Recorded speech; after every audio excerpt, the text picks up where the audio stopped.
নমস্কার, তাপসী রান্নাঘরে সকলকে স্বাগত। শুরু করছি নতুন একটা দিনে নতুন একটা রেসিপি। হাতের কাছে থাকা দু তিনটে মশলা দিয়ে তৈরি করে নেব দই চিকেন। এই দই চিকেন একবার বানিয়ে খেলে এর স্বাদ মুখে লেগে থাকবে।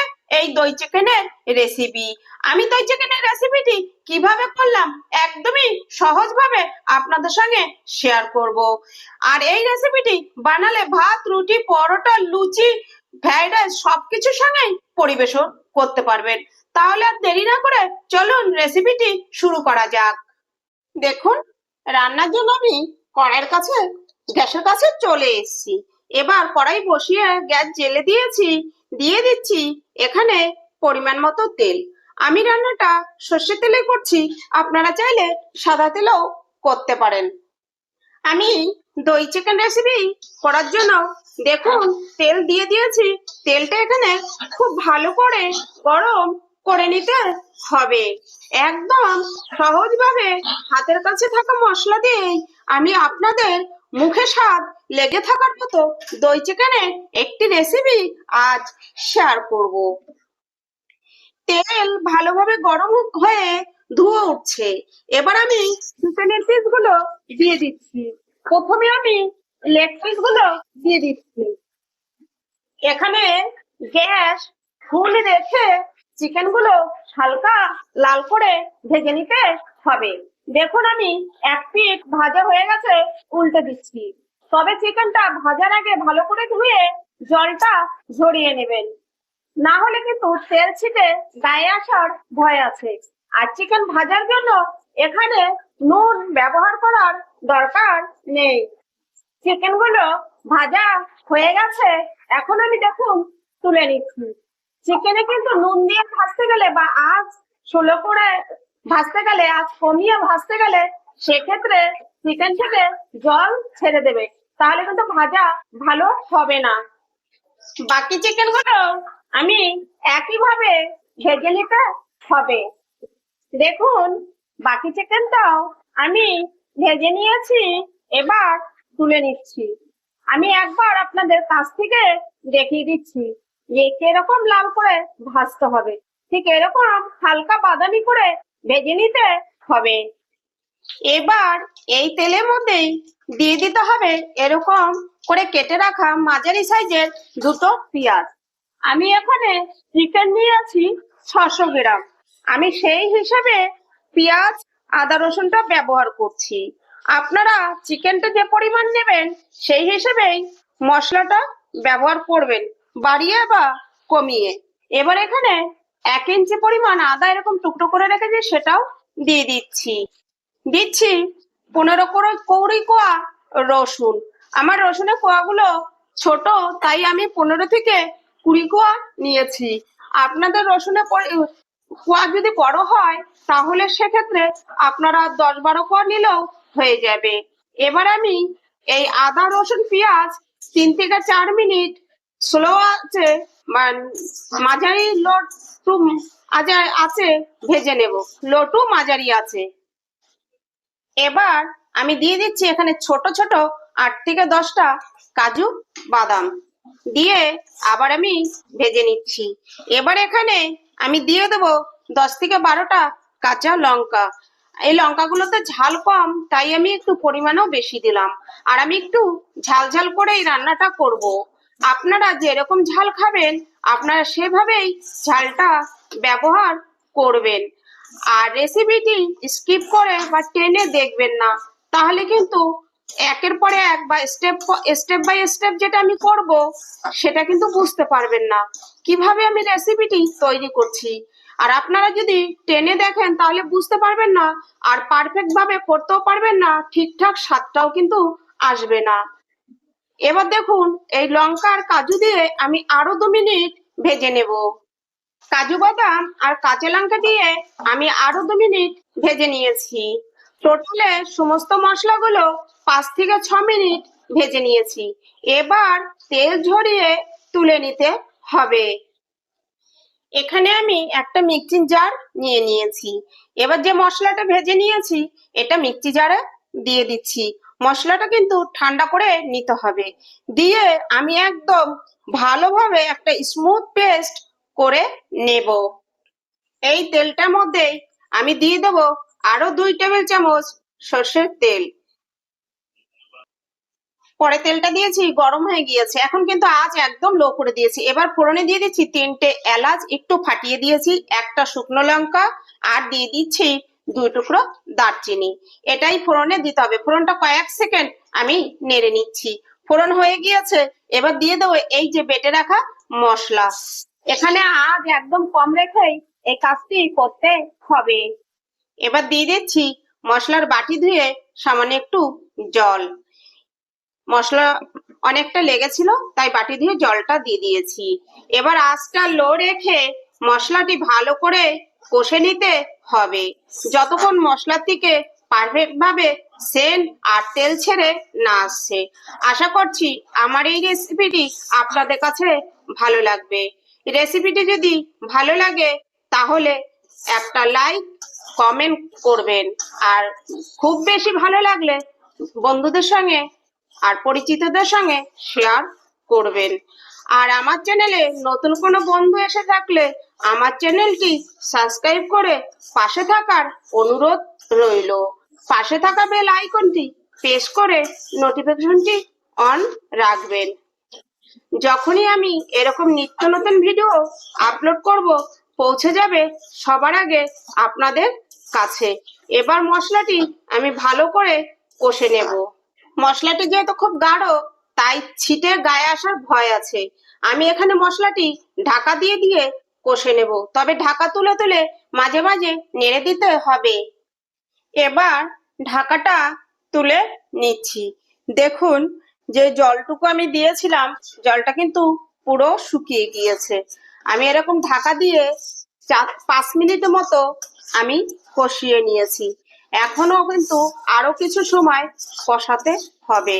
এবার আর ঢাকা দিয়ে কষবো না, এখন এরকম ঢাকা ছাড়াই আরো 3-4 মিনিট ভালো করে কষে নেব। এটা কষার পরে কিন্তু তেলটা পুরোই ছেড়ে দেবে। দেখুন, মশলা ভালো করে কষা কিন্তু হয়ে গেছে, তেল ছেড়ে দিয়েছে। ঠিক এরকম ভাবে তেল ছেড়ে আসা পর্যন্ত মশলাটা কষিয়ে নিতে হবে।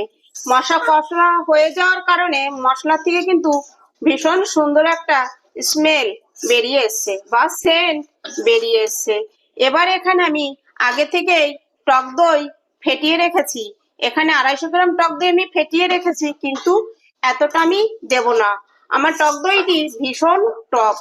টক দইয়ের পরিমাণ যদি ভীষণ টক হয়, তাহলে সেই ক্ষেত্রে টক দইয়ের পরিমাণটা একটু বুঝে ব্যবহার করবেন। আমি একটু নুন দিয়ে ফেটিয়ে রেখেছি। এক্ষেত্রে টক দইটা যখন আমি কষার জন্য আবার দেব, তখন কিন্তু আর ফেটে যাবে না। আর এখানে কিন্তু গ্যাসটিও অফ করে রাখতে হবে। এখানে আমি 4 থেকে 5 টেবিল চামচ টক দই দিয়ে দেব। দেখুন, টক দইটা কত ভালোভাবে ফেটিয়ে রেখেছি, দেখলেই বুঝতে পারবেন। ঠিক এভাবেই টক দইটি ফেটিয়ে নিতে হবে। আমি 4 টেবিল চামচ দিয়েছি, এবার মিশিয়ে নিয়ে দেখে নিচ্ছি। দেখুন, আমি মিশিয়ে নিচ্ছি। আপনারা যদি আমার এই ভিডিওটি দেখে স্টেপ গুলো ফলো করে টক দই দিয়ে চিকেন করে খাওয়ান, তাহলে দেখবেন সবাই প্রশংসায় পঞ্চমুখ হয়ে যাবে। প্রত্যেকেই আপনার প্রশংসা করবে। আমি এখানে আরো 2 টেবিল চামচ দিয়ে দিচ্ছি। দেখুন, এরকম ভাবে টক দইটা বুঝেই দিতে হবে। আমি টক দইটা পুরোটাই দেব ভেবেছিলাম, কিন্তু প্রচুর পরিমাণ টক। এতটা টক দই দিলে তাহলে চিকেনটা আর খেতে পারবো না। সেই জন্য টক দইয়ের আন্দাজটা বুঝে আমাকে দিতে হলো। এবার দিয়ে আমি কিন্তু আরো বেশ 5-6 মিনিট কষে নেব। টক দই দেওয়ার পরে আমি 5 মিনিট কষে নিয়েছি। দেখুন, উপর থেকে তেল ছেড়ে দিয়েছে। এবার এখানে দিয়ে দিচ্ছি এরকম ছোট 1 চামচ গোলমরিচের গুঁড়ো, দিয়ে দিচ্ছি 1 চামচের 1 চামচ ভাজা জিরের গুঁড়ো। এবার দিয়ে আমি ভালো করে মিশিয়ে নিচ্ছি। গোলমরিচের গুঁড়ো আর ভাজা জিরে গুঁড়ো দিয়ে 1 মিনিট মিশিয়ে নিয়েছি। এবার দিয়ে দিচ্ছি ভেজে রাখা চিকেন। এবার চিকেন দিয়ে এই মশলার সঙ্গে ভালো করে মিশিয়ে নিতে হবে।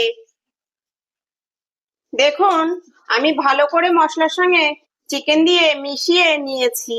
তবে এখানে আজ মাঝারি টু লো রেখে কিন্তু রান্নাটা করতে হবে। কোনো কারণে যেন এই মশলাটা নিচ দিয়ে লেগে না যায় বা ধরে না যায়, তাহলে কিন্তু দই চিকেনের টেস্টই নষ্ট করে দেবে। এরকম করে দই চিকেন রান্না করলে ভীষণ সুস্বাদু হয়, খেতে হয় দুর্দান্ত। এবার এখানে আমি একটু চিনি দিয়ে দেব, যেহেতু টক দই দিয়েছি তার টকটা ব্যালেন্স করার জন্য একটু চিনি দিতে হবে। আমি এখানে 1 চা চামচ চিনি দিয়ে দিচ্ছি। চিনি দিয়ে ভালো করে মিশিয়ে নিতে হবে। এবার আজ মাঝারি টু লোতে রেখে ঢাকা দিয়ে আমি রান্না করব 25 মিনিট। আমি একবার ঢাকাটা তুলে নিচ্ছি। আমি এবার এখানে দিয়ে দেব পরিমাণ মতো নুন। আমি টক দইতে নুন দিয়েছিলাম ফেটানোর সময়, তাহলে সেই হিসেব করেই নুনটা আমি দিয়ে দিচ্ছি। এবার নুন দিয়ে ভালো করে আমি মিশিয়ে নিচ্ছি। তবে এখানটা আমার একটু ভুল হয়েছিল, নুনটা আরো আগেই দেওয়া দরকার ছিল। বন্ধুরা, আপনারা কিন্তু নুনটা মশলা কষানোর সময়তেই দিয়ে দেবেন। এবার দেখুন, নুন দিয়ে আমি ভালো করে মিশিয়ে নিয়েছি। এবার নুন দিয়ে মিশিয়ে নিয়ে আবার ঢাকা দিয়ে রান্না করব।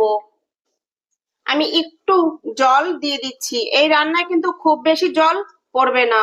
4 কাপ মেপে আমি 1 কাপ জল দিয়ে দিয়েছি, যেন নিচে মশলাটা ধরে না যায়। যেহেতু মশলাটা বা গ্রেভিটা কিন্তু খুব গাঢ়, সেই জন্যই কিন্তু আমি 4 কাপের মেপে ছোট 4 কাপের 1 কাপ জল এখানে দিয়ে দিলাম।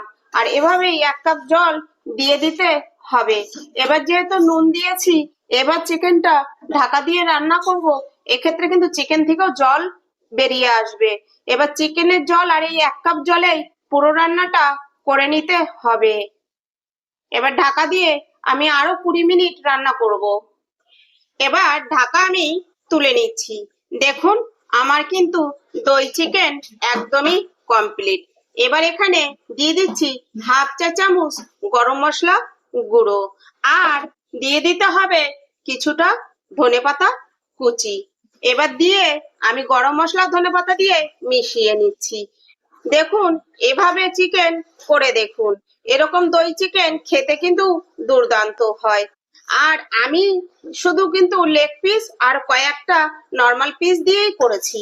আপনাদের যে লেগ পিস দিয়েই করতে হবে এর কোনো কিন্তু মানে নেই, আপনারা যে কোনো পিস দিয়েই করতে পারেন। তবে দই চিকেন করার জন্য পিসগুলো একটু বড় নেবেন।